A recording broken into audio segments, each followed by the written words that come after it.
Hey guys, welcome back to the channel and thank you for stopping by today. I'll be showing you guys how to make okra soup. If you don't have potash, you don't need to worry. Potash, corn, whatever you call it, you don't need to worry. I'll be teaching you how to go about it in two ways actually.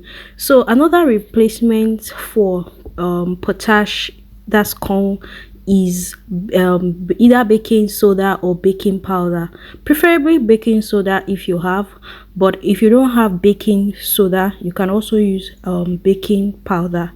So the trick is, when you put your water on fire, allow it to come to a boil, and then you put very little, like really, I don't know if you guys, I'm sure you guys saw the quantity of what I put there, very little, and then stir it up before pouring your okra.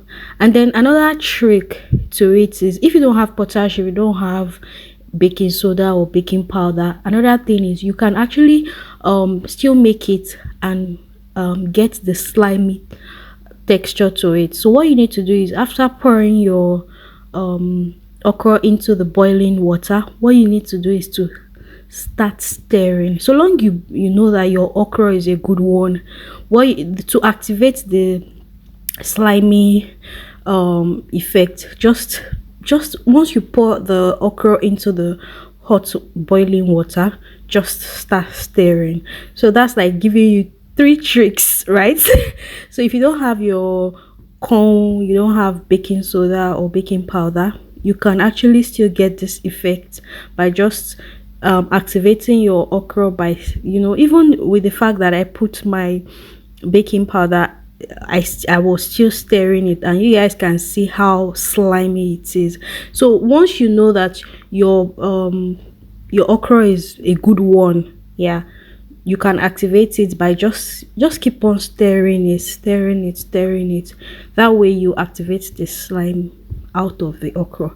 And now I've put my locust beans and salt, and guys, it's pretty much that, nothing serious, but I just thought to film this and put it out here for anyone struggling to get their okra slimy, baby, because for some of us here in the outside of Nigeria, you don't have access to all these things. You just have to always improvise, and that's what I'm doing. Look at how gorgeous and beautiful this okra is, guys. I paired mine with amala. By the way, I have a lot of videos on my channel, including correct buka stew that you can pair your okra with. Don't forget to check it out, and other videos as well. Also, kindly subscribe to my channel. Thank you guys for watching. Bye.